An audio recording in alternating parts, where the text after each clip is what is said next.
you have to think about the cutting and stopping the inflation. But overall, you have to ask, once again, as our founders did, what should the role of government be in a free society? The role should be very simple: the protection of liberty. Ron Paul had perhaps the most enthusiastic pep rally last night of all the ones we watched here. He says he's the only candidate who can challenge Mitt Romney. He says he's the only true conservative in this race. He came in second last night to Romney, and Doug Weed's the senior advisor to presidential candidate Ron Paul. Sir, good morning to you. Hey, good morning, Bill. Last night you said you were pretty ecstatic. Your percentage of the vote is up 15% from 2008. What you think?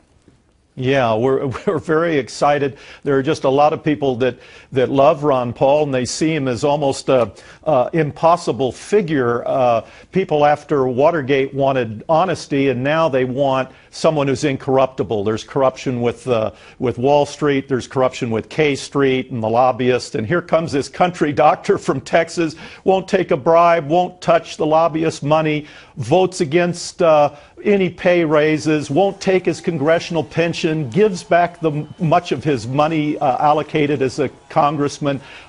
You can't believe a figure like this. He's incorruptible, and that's what people are looking for right now, someone who's not gaming the system. He said he's nibbling at Mitt Romney's heels. That was his opening line last night. But, I mean, really? 39% to 23%? That's still a 16-point spread.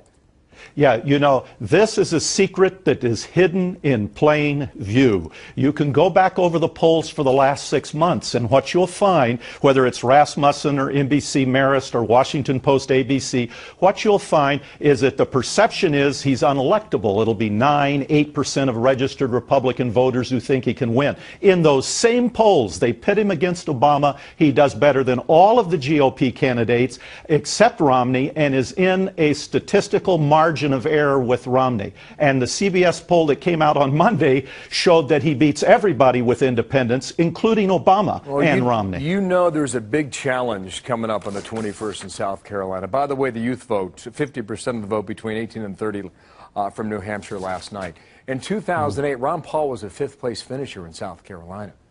Why is that state such a challenge for him?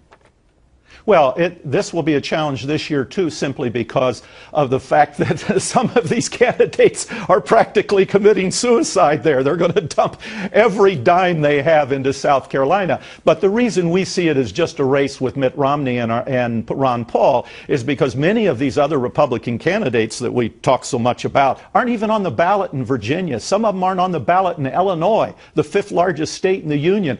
John Huntsman's not even on the ballot in Arizona. There are 24 presidential candidates on the ballot in Arizona. So some of these gentlemen are not really running for president. So what you're arguing is no matter what happens with the finish in South Carolina, Ron Paul will continue to the state of Florida at the end of January. And he'll continue beyond that. And we think we'll do very well in South Carolina because, as you know, among military families, the military, they give more money to Ron Paul, the active military, than all the other GOP candidates combined. And there's a reason for that. They know that Ron Paul is not going to send them into a war to die for some Pentagon contractor. He'll send them to war when it has to defend America. Doug, we thank you. We're going to check in, okay? Thanks, Bill. See how you feel in about a week, all right? Okay, thank you, Bill. Martha.